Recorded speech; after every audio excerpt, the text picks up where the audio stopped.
Je vous regarde et je sais que parmi vous, 8 jeunes souffrent. Aujourd'hui, 13% des élèves scolarisés en France présenteraient un trouble de santé mentale. Trouvez-vous ça normal que ces chiffres pourtant si importants soient autant ignorés par notre société? Si je suis ici devant vous, c'est pour parler d'un sujet qui me tient à cœur, la santé mentale chez les adolescents. Je voudrais d'abord commencer par définir ce qu'est la santé mentale, car certains d'entre vous, je pense, ne la connaissent pas. La santé mentale est un état de bien-être psychologique dans laquelle la personne peut s'épanouir et accomplir ses objectifs personnels tout comme professionnels. Par conséquent, lorsque la santé mentale est affectée, il y a mal-être et souffrance. Lorsque les troubles mentaux ne sont pas pris en charge à l'adolescence, les conséquences se font sentir jusqu'à l'âge adulte, affectant non seulement les individus, mais aussi leurs familles, leurs amis et donc la société tout entière. L'article 24 de la Convention internationale des droits de l'enfant souligne pourtant le droit de chaque enfant de jouir du meilleur état de santé possible et de bénéficier de services médicaux. On en est très loin. Si je vous dis anxiété, troubles du comportement alimentaire, dépression, scarification, brûlure, comportement suicidaire et j'en passe, ces crises de santé mentale touchent un nombre croissant d'adolescents. L'inégalité d'accès aux soins se fait sentir dans de nombreuses régions, car les ressources sont limitées et les professionnels de santé sont souvent débordés. Comme intègre Manuel de Beauvoir, un professeur de psychiatrie de l'enfant et de l'adolescent à Bordeaux. Le système de soins est saturé. Nous manquons de psy pour des raisons démographiques non anticipées. Les jeunes qui ont fait une tentative de suicide ou se sont présentés aux urgences avec une forte dépression ou des idées suicidaires ont besoin d'être suivis au long cours. Or, ils sont lâchés dans la nature, sous médicaments, alors qu'ils ont besoin d'être accompagnés et soignés. Mais pourquoi on en est arrivé là? Nous vivons à une époque où l'impact des réseaux sociaux, la pression scolaire, sociale et familiale influencent nos comportements, nous déstabilisent et nous fragilisent. La crise du Covid-19 est en grande partie responsable de cette fragilisation de l'état mental des adolescents. Depuis 2020, les troubles psychologiques chez les jeunes ne cessent d'augmenter. En 2023, 27,8% de jeunes adultes déclarent sentir une pression contre 11,6% en 2017. Le confinement nous a enfermés, vous comme moi. Plus de sociabilité, plus de sorties, plus d'activités extrascolaires, ce qui a entraîné un repli sur soi-même et sur les écrans. Les réseaux sociaux contribuent également à une perte de confiance en soi. Et les filles sont à ce titre plus touchées que les garçons, 68 contre 42. Le poids du sexisme nous atteint dès le plus jeune âge. On nous critique sur notre manière d'agir, notre manière de nous habiller, parfois jugée trop provocante pour notre âge. On nous enferme dans des cases, celle d'être parfaite comme des influenceuses pourtant irréelles car retouchées. Parlons ensuite de l'école. Alors qu'il devrait être un environnement protecteur et bienveillant, encore trop d'adolescents scolarisés en France se plaignent d'avoir un mauvais état mental à cause de la pression scolaire.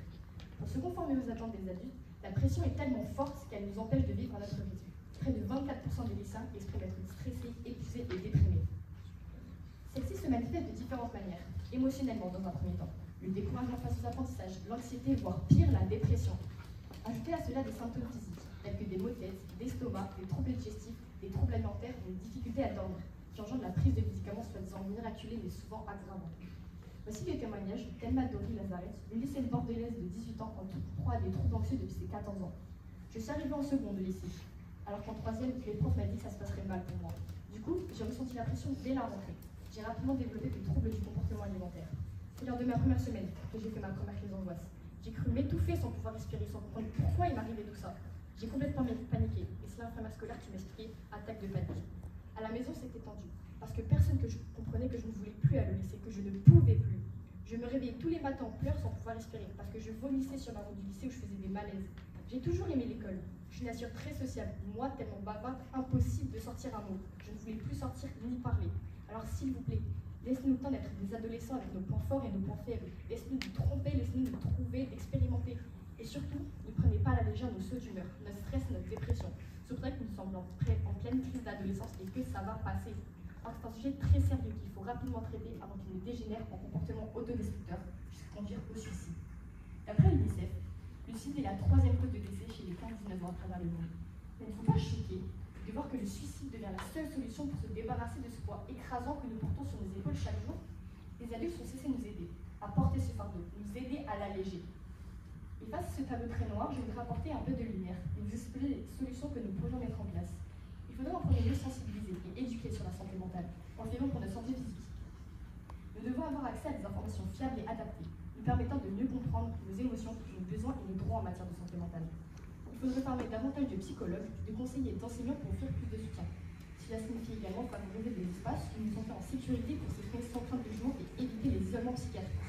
Enfin, il faut stopper la stigmatisation qui entoure la santé mentale, en mettant en avant des témoignages de jeunes dans les sciences que l'on valorise. Cela passe par le soutien d'influenceurs et de personnalités publiques qui osent partager leurs propres expériences. Léna Bidbol, une adolescente de 17 ans, s'est imposée comme une lanceur d'alerte sur la santé mentale des jeunes. Elle a créé Lily, une application conçue comme un refuge numérique pour les adolescents en détresse, leur offrant un espace pour partager leurs émotions et dialoguer avec des adultes de confiance. Une journée mondiale de la santé mentale a été créée en 1992. Le 10 octobre, chaque année, des centaines d'influenceurs et de personnalités font des vidéos ou des discours, les encourageant à aller parler à des adultes de confiance s'ils ne vont pas bien. Le gouvernement français a également annoncé qu'en 2025, la santé mentale est déclarée grande cause nationale.